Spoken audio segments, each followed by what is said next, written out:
na kung usapin ko siya, pwede ko siyang pagalitan, pwede ko siyang pagsabihan. Vice Ganda at Shuvi, nagka-open heart talk on cam.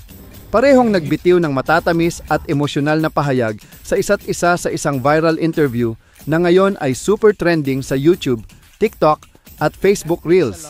Ang kanilang pag-amin ay agad naging isa sa mga pinaka-pinag-uusapang showbiz moments ng taon matapos magbahagi si Shuvi ng tunay na emosyon, kung saan hindi niya napigilang maiyak habang ikinukwento kung gaano kabuting tao si Mimi Vice sa kanya sa industriya.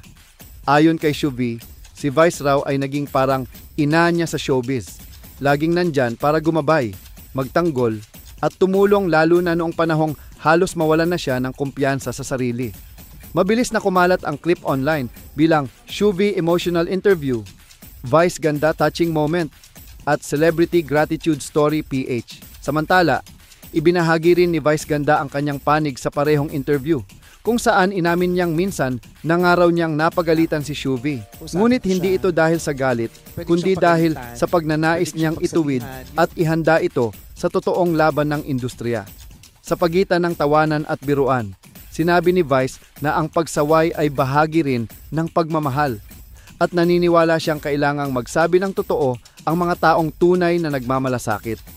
Ang palitan nila ng biro at halakhakan ay nagbigay balanseng saya sa napaka-emosyonal na eksena, dahilan upang mas lalo itong mahalin ng netizens. Sa huli, pinatunayan ng dalawa na sa kabila ng mga biruan at minsang sawayan, nangingibabaw pa rin ang respeto at tunay na malasakit sa isa't isa. Patuloy ang kanilang pagsuporta sa kani-kanilang karir at personal na pag-unlad, na nagiging inspirasyon hindi lamang sa kapwa-artista, kundi pati sa mga tagahanga na patuloy na sumusubaybay sa kanilang kwento. Isang patunay na kahit sa mundo ng kasikatan, ang tunay na relasyon ay nananatiling bukal sa pusong pagtitiwala at pagmamahal.